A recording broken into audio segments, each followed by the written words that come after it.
हाँ, सभी को मेरा नमस्कार। मैं doctor Prashant Srivastava, physician Lifeline and SM hospital Fatehgarh Farrukhabad से आज फिर आप लोगों के बीच में हूँ। और मैं कोशिश करता रहता हूँ कि समय समय पर कुछ जानकारियाँ आप लोगों को देता रहूँ। तो आज मुझे इसलिए लगा बहुत ज़रूरी है क्योंकि इस समय मैं देख रहा हूँ कि पिछले लगभग 15-20 दिन से फीवर के केसेस बहुत ज़्यादा आ रहे हैं और बुखार भी जो है बहुत तेज़ आ रहा है। लोगों को 103, 104 तक बुखार जा रहा है। पूरे बदन में दर्द बहुत है, सिर का दर्द बहुत ज़्यादा हो रहा है।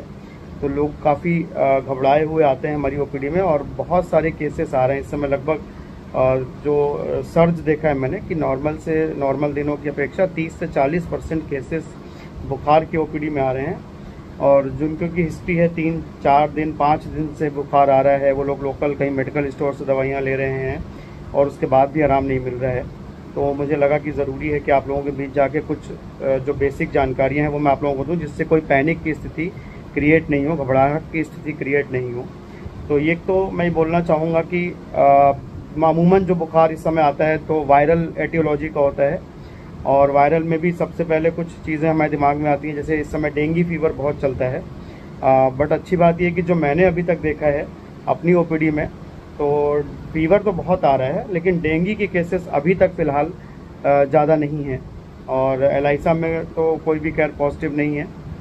तो कुछ बेसिक चीज़ें मैं बताना चाहता हूँ कि एक तो वायरल फीवर है ज़्यादातर केसेस में, तो उससे घबराएं नहीं। सेल्फ लिमिटेड होता है, अपने आप ठीक हो जाता है कई बार 4 से 5 दिन में।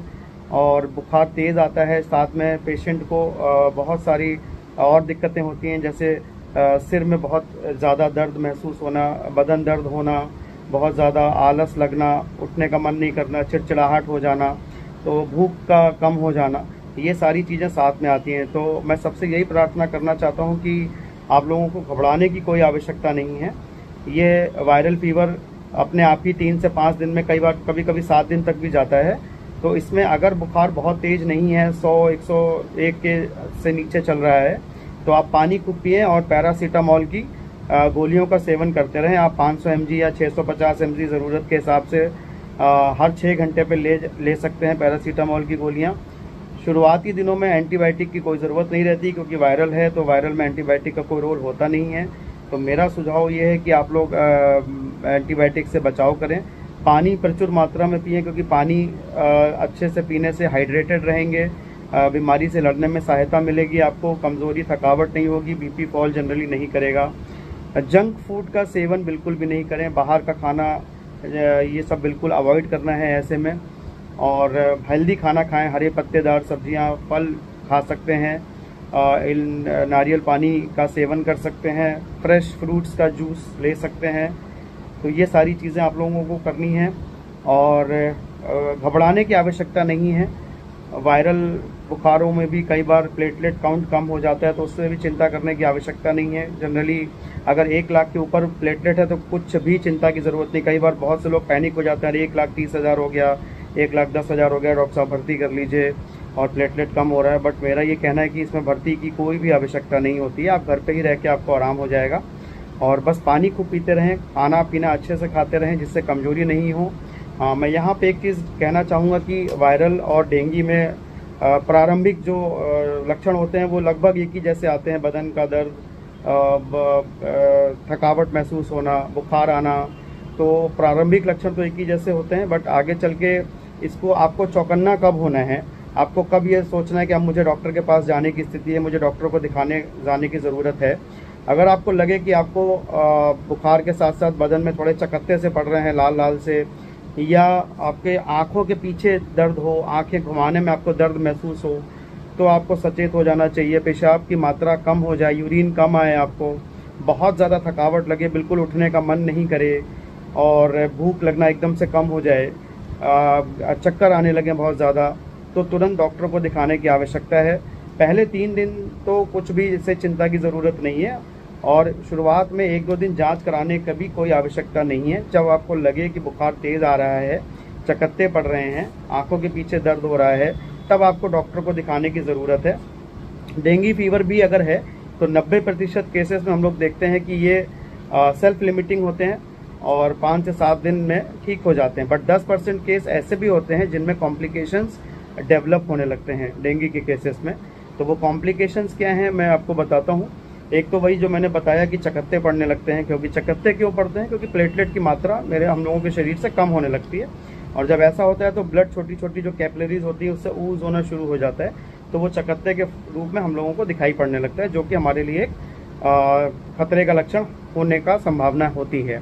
दूसरी बात, अगर यूरिन की मात्रा कम हो जाए, कहीं से भी जो नेचुरल ओपनिंग्स हैं बॉडी में, नाक से, मुंह से, पॉटी के रास्ते से, कभी भी आपको लगे कि खून आ रहा है तो तुरंत डॉक्टर को दिखाएं, उसमें देरी मत करें। अगर लैट्रिन का कलर काला हो जाए, जैसे तारकोल होता है जिससे सड़क बनती है, मैं हमेशा बताता हूँ मेरे मरीजों को, चिकना और काला अगर वैसी आप लोगों को महसूस होगी पॉटी या लैट्रिन वैसे हो रही है, तो भी तुरंत डॉक्टर को दिखाने की ज़रूरत है। क्योंकि इसका सूचक ये है, ये इस चीज़ का सूचक है कि अंदरूनी कोई ब्लीडिंग हो सकती है जो आपके लैट्रिन के रास्ते ब्लड में मिक्स होकर बाहर आ रहा है, तो ये काली लैट्रिन के रूप में प्रेजेंट करता है अपने आप को।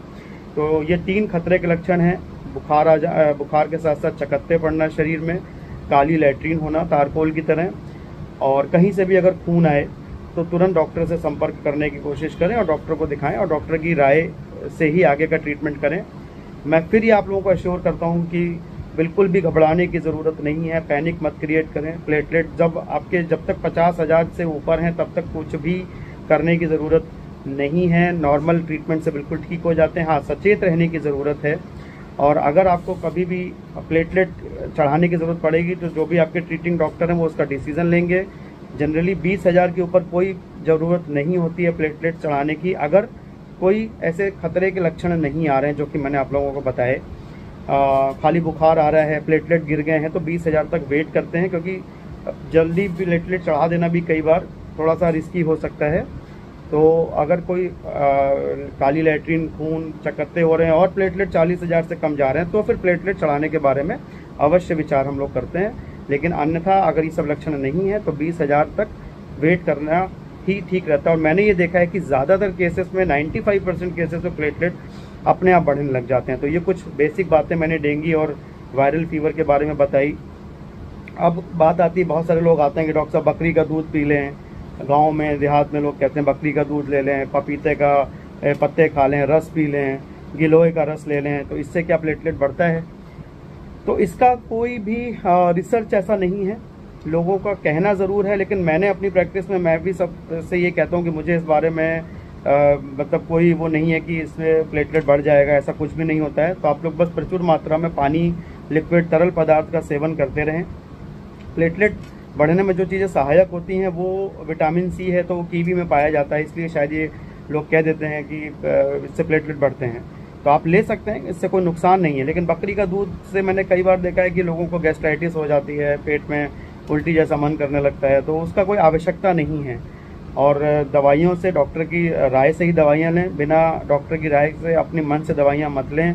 कभी भी बुखार में जो पैरासीटामॉल ही लेनी है, और जो ये एनसेड ग्रुप एक हम लोग कहते हैं जो दर्द निवारक गोलियां होती हैं वो बुखार में भी काम करती हैं, जैसे नीमोस्लाइड, डाइक्लोफिनेक, मेफेनेमिक एसिड।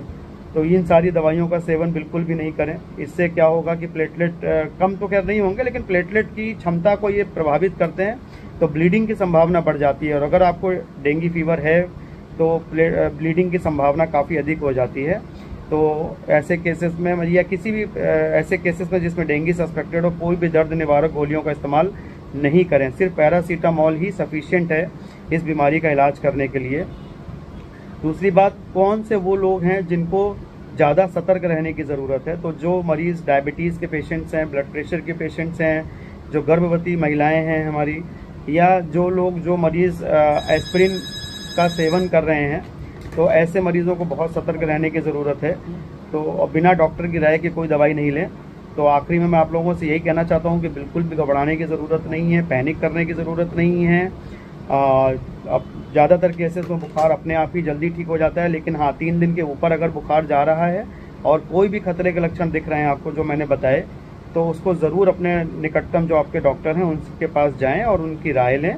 घबराएं बिल्कुल नहीं, परेशान बिल्कुल नहीं हो, संयमता से काम लें, और जल्दी ही मैंने देखा है कि 95% केसेस तक आराम से अपने आप ठीक हो जाते हैं। आगे जो भी होगा, अगर आप लोगों को कोई क्वेश्चन है, कोई क्वेरीज हैं, तो आप मेरे से पूछ सकते हैं कमेंट सेक्शन में कमेंट करके। और मैं कोशिश करूंगा कि हर एक का जवाब देने की, और जल्दी मैं और भी कोशिश करता रहूँगा कि आप लोगों के बीच आता रहूँ, कुछ चीज़ें आप लोगों को बताता रहूँ, जिससे कि आप लोग परेशान नहीं हो, और समय रहते मेडिकल की आप डॉक्टर से अपने राय ले सकते हैं। धन्यवाद, नमस्कार।